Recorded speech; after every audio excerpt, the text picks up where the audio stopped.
Después el cerca 3 meses desde mata con el antes comandante del 18 Infantry Battalion desde Basilan, Lieutenant Colonel Tiny Perez. And then antes agaya anunsya el jefe del mando pulisya local Superintendent Luisito Magnaye que case closed ya el caso de matanza con Perez. Siguiente el incidente de tiro con el prime suspect na kaso aliparte na Natividad Street na barrio del Tetuan del Martes. Asegun kun Magnaye, si PO3 Alzamir Arasid, el prime suspect na matanza con Perez del Hunyo 19 silang anyo. Afuera del de este casa alinagiwan, a mediante que él celebra con el Father's Day junto a su familia. Kay Tiny, kay Skusta. Pero kung when it comes to PO3 Arasid, bago pa lang yung kay PO3 Arasid. Siya yung prime suspect natin sa pagkamatay ni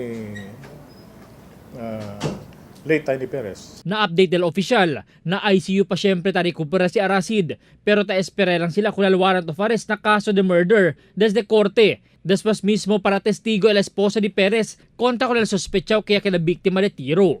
Hindi también ta perde siempre el necesidad de la autoridad para saber también si quien ella prikura mata con Arasid del Martes na Tetuan. Ta prikura pa Asegun Elizabeth si cheneyaba CCTV footage ella pwede sacar na alrededor del lugar del incidente para pwede conocer con el sospechado. As far as the SITG Tiny, dahil nga nung magbigay ng statement yung kanyang wife at yung mga ibang kaibigan at saka malalapit na kamag-anak, na yun ang naging basis ng pagpapile natin ng kaso.